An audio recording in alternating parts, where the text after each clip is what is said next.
சென்னை பாரிமுனையில் தேர்தல் சூழல் பதற்றமாக மாறியுள்ள நிலையில் அனுமதியின்றி சர்வே எடுக்க வந்ததாக கூறி தவேகாவினரை திமுகவினர் தடுத்து கேள்வி எழுப்பியதால் இரு தரப்பினருக்கும் இடையே திடீர் மோதல் ஏற்பட்டது.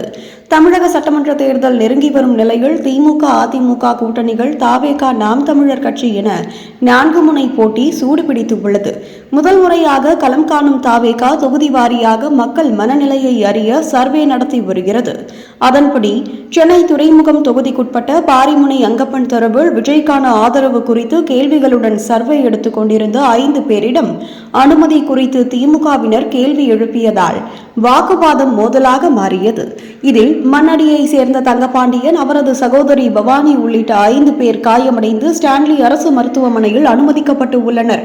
காயமடைந்த கர்ப்பிணி பெண்ணின் தாய் காலை 9 மணிக்கு சர்வேக்காக போனாங்க. ஜூஸ் குடிச்சுக்கிட்டே இருந்தப்போ திடீர்னு தாக்கினாங்க. என் மகள் 4 மாத கர்ப்பிணி, இப்போ மருத்துவமனையில் வலியில் அலறி கொண்டு இருக்கா என கண்ணீருடன் தெரிவித்தார். மேலும் சுமார் 70 பேர் சேர்ந்து தாக்கியதாகவும் திமுக வட்ட செயலாளர் மீது குற்றச்சாட்டு முன்வைக்கப்பட்டுள்ளதாகவும் கூறப்படுகிறது. சம்பவத்தின் வீடியோ சமூக வலைதளங்களில் வெளியாகி பரபரப்பை ஏற்படுத்தியுள்ளது.